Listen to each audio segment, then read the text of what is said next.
BC రిజర్వేషన్ల పెంపు Congress patent హక్కు అని టీపీసీసీ చీఫ్ మహేష్ కుమార్ గౌడ్ అన్నారు. కోర్టు విచారణపై స్పందించిన ఆయన ప్రభుత్వ వాదనలో బలముందని, ప్రభుత్వానికి అనుకూలంగా కోర్టు తీర్పిస్తుందని ధీమా వ్యక్తం చేశారు. మరోవైపు రేపటి నుంచి కాంగ్రెస్ అభ్యర్థులు నామినేషన్లు వేస్తారని మహేష్ కుమార్ గౌడ్ తెలిపారు. స్థానిక ఎన్నికల్లో 90% కాంగ్రెస్ గెలుస్తుందని చెబుతున్న టీపీసీసీ చీఫ్ మహేష్ కుమార్ గౌడ్తో మా ప్రతినిధి Pratap face to face. BC రిజర్వేషన్కి సంబంధించి హైకోర్టు తీర్పు రేపు వాయిదా వేయడం జరిగింది. రేపటి నుంచి ఎన్నికల నోటిఫికేషన్ స్టార్ట్ అవుతుంది కాబట్టి దీనికి సంబంధించి పీసీసీ చీఫ్ మహేష్ కుమార్ గౌడ్ మనతో ఉన్నారు. మహేష్ కుమార్ గౌడ్తో మాట్లాడదాం.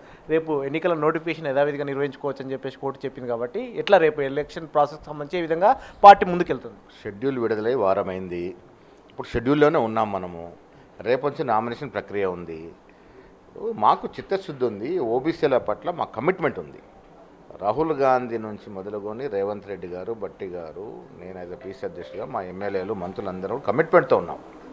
ఓబీసీలకు 80% న్యాయం చేసి తీరాలన్న తపన ఉంది కాబట్టే అందరిని ఒప్పించి మెప్పించి 3 చట్టాలు తెగలినాం, ఆర్డినెన్స్ ఇవ్వగలిగినాం. ఇలా జీవో ఇచ్చి ఎన్నికలకు పోతా ఉన్నాం.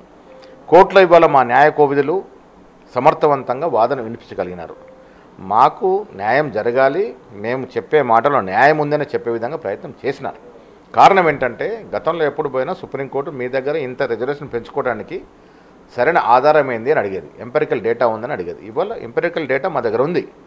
95 సంవత్సరాల తర్వాత మొట్టమొదటిసారిగా తెలంగాణలో కాంగ్రెస్ ప్రభుత్వం కుల సర్వే చేసి ఎంపెరికల్ డేటాలను ఎస్టాబ్లిష్ చేసింది. ఆ డేటా ఉంది కాబట్టి ఇవాళ ఈ రాష్ట్రంలో 56.33% బీసీలు ఉన్నారు కాబట్టి ఆ కోణంలో మాకు 42% ఇవ్వాలనే ఒక వాదన అయితే వినిపిస్తున్నాం. కోర్టు కూడా కొంత న్యాయబద్ధంగా ఉందని నమ్మినట్టు కనబడుతోంది. అందుకే స్టే ఇవ్వలేదు. ఇవాళ యథావిధిగా రేపు నుంచి నామినేషన్ వేస్తారు. నామినేషన్ ప్రక్రియ జరుగుద్ది. తర్వాత కోర్టు ఏ నిర్ణయిస్తో చూద్దాం. ఇప్పుడు నామినేషన్ కోర్టు మా వైపే ఉన్నదని మేము అనుకుంటాం. మాకు వైపు న్యాయం ఉంది కాబట్టి కోర్టు దీన్ని సమర్థిస్తుందని అనుకుంటా ఉన్నాం. ఇప్పుడు రేపటి నుంచి నామినేషన్ల ప్రక్రియ స్టార్ట్ అవుతుంది. కాంగ్రెస్ పార్టీ మాత్రం ఒక్కొక్క చోటు నుంచి 3 పేర్లను తీసుకోవడం జరిగింది. ఆ 3 పేర్లకు సంబంధించి ఎక్కడ ఏ విధంగా సెలక్షన్ ఉంటుంది, ఎట్లా ఏ విధంగా ప్రాసెస్? రేపు నామినేషన్ ప్రక్రియ మొదలవుతుంది. 1-2 రోజుల్లో తుది జాబితాను ముఖ్యమంత్రి మిగతా సీనియర్లందరితో మాట్లాడి విడుదల చేస్తుంది పీసీసీ. ఇదివరకే పీసీసీ ఆదేశం మేరకు ఇన్ఛార్జ్ మంత్రులు దాదాపుగా 90% డేటా కలెక్ట్ చేసి పెట్టుకున్నారు. వాళ్ళకు అవగాహన వచ్చింది, ఎవరు ఎక్కడ పెడితే గెలుస్తారని ఒక అవగాహన వచ్చింది. ఆ మంత్రులు ఇచ్చే నివేదిక ఆధారంగా ముఖ్యమంత్రి గారు, మేము సీనియర్ లేకపోతే కూర్చొని ఫైనల్గా 1-2 రోజుల్లో తుది జాబితాను జెడ్పీటీసీల కోసం ప్రకటిస్తాం. ముఖ్యంగా అంటే ఈ వివాదం ఏమవుతుందంటే ఈ 10 మంది ఎమ్మెల్యేలు వచ్చి పార్టీ చేరిన దగ్గర చాలా వివాదం చోటు చేసుకుంటుంది. గతంలో ఉన్న సీనియర్ నేతకి ఇస్తారా, ఇన్ఛార్జ్గా ఉన్న వ్యక్తికి ఇస్తారా, కొత్తగా వచ్చిన ఎమ్మెల్యే వాళ్ళ అంచర్లకు టికెట్ ఇస్తారా అనేది ఒక సందిగ్ధ వాతావరణం నెలకొంది. దీనికి సంబంధించి పీసీసీ ఏ విధమైన క్లారిటీ ఇస్తుంది? ఎక్కడ కూడా కాంగ్రెస్ పార్టీలో ఎమ్మెల్యేలు బీఫామ్లు ఇవ్వరు. వారి సూచనలు, సలహాలు మేము పరిగణలోకి తీసుకుంటాం. అంతిమంగా డీసీసీ అధ్యక్షుడు, మా ఇన్ఛార్జ్ మినిస్టర్సు, అంటే వాళ్ళ అనుచరులంతా కూడా టికెట్లు ఆశిస్తారు. డెఫినెట్గా ఎవరి అనుచరులు వారి టికెట్ ఆశిస్తారు. బట్ ఎవరు గెలుస్తారు, ఎవరు పార్టీని అట్టుపెట్టుకున్నారు, ఎవరైతే ప్రజాక్షేత్రంలో ఉన్నారో వారికి సీట్లు వస్తాయి.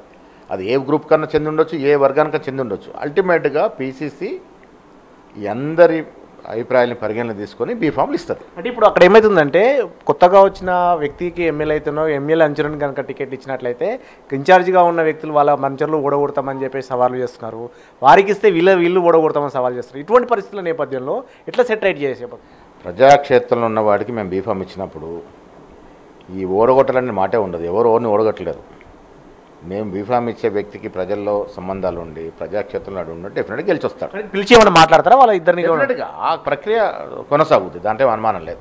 Okay right. ఇది మొత్తం మీద దీనికి సంబంధించి కోర్టు కూడా రేపు సానుకూలంగా తీర్పిచ్చే అవకాశం ఉంటుందని కూడా ఆశాభావం వ్యక్తం చేస్తున్నారు. మరోవైపు ఎన్నికలకు సంబంధించి కూడా రేపు నోటిఫికేషన్ స్టార్ట్ అవుతుంది కాబట్టి ఎన్నికల ప్రాసెస్లో భాగంగా నామినేషన్లు కూడా స్టార్ట్ చేస్తాం. నామినేషన్లను కూడా పూర్తి చేసేసి దాన్ని ఎన్నికలను కూడా ముందుకెళ్తామని చెప్పేసి పీసీసీ చీఫ్ మహేష్ కుమార్ గారు అంటారు. రవీందర్తో ప్రతాప్, ఎన్టీవీ, హైదరాబాద్.